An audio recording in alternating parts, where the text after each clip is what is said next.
ትልቅ ሆኛለሁ። ስለ አባቴ ንገሪኝ። አሁን በቃ ትልቅ ሆንክ ማለት ነው? 10 ዓመት ሊሆነኝ እኮ ነው። የኔ ወድ አድገህልኛል። የኔ ቆንጆ አሁንም ጥቂት ጊዜ መጠበቅ ይኖርብሃል። እንድታቀልኝ የምፈልገው ነገር አለ። ሁሌም እንደምልህ አባትህ አንተን በጣም ይወድሃል። ጎበዝ ስለሆንክ ደግሞ ጎበዝ ተማሪ ስለሆንክ ጥሩ ልጅ ስለሆንክለት በጣም ይኮራብሃል። የሆነ ቀን ደግሞ ፈጣሪ ፈቅዶ ስትገናኙ አንተን ትልቅ ቦታ ላይ ሆነ እንዲያገኝ ነው የምፈልገው። እሺ የኔ ወድ፣ ያ ደግሞ ይሆናል አይደል? አዎ።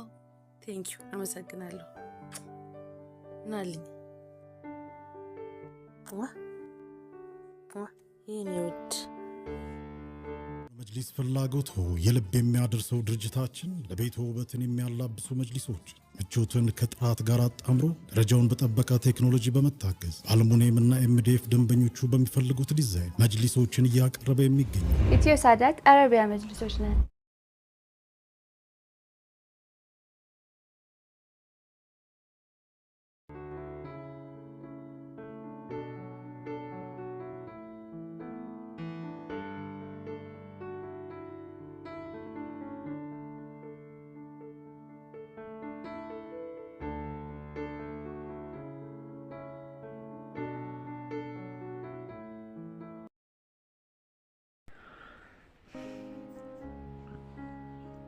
ዛሬ ደግሞ አይመጡም እንዴ?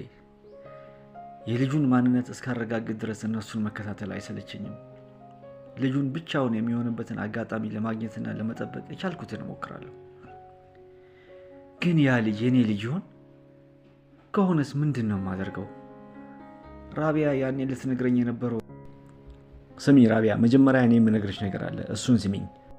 ምንም ቢሆን ግን ከኔ ሰርፕራይዝ አይበልጥም። እኔ የምነግርሽ ነገር ሰርፕራይዝ አይደለም። የምነግርሽ ነገር በህይወታችን ላይ ትልቅ ለውጥ የሚያመጣ ውሳኔ ነው። ምናልባት ይሄን ነገር እዚህ ቦታ ላይ መናገር አይጠበቅብኝም ነበር፣ ግን እዚህ ጋር የኔና ያንቺ ጉዳይ ማብቃት ስላለበት ነው።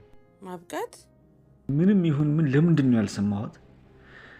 ብቻ ይሄን ከነበረ ጸጸቴ እጥፍ ድርብ ነው የሚሆንብኝ። ለራሴ ፈጽሞ ይቅርታ አላደርግም። ለምን ቸኮልኩ?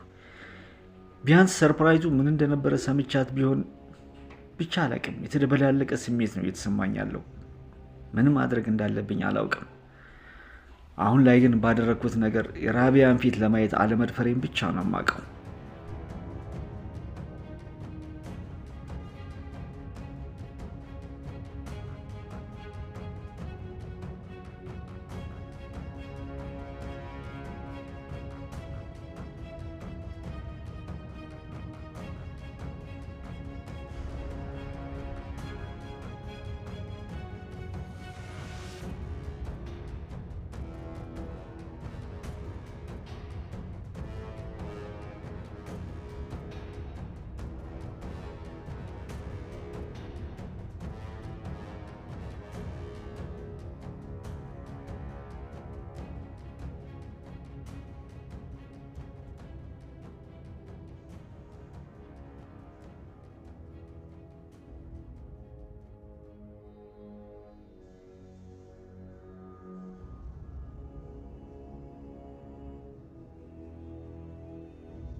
ቤቢ እንዴት ነህ? ደህና ነህ? ደህና ነኝ። ማን ነው ስምህ? ኢማድ ኡስማን መሐመድ። ኢማድ ኡስማን መሐመድ? ኧረ እውነትህን ነው የኔ ልጅ? እሺ ቻው የኔ ልጅ። እሺ ኡስማን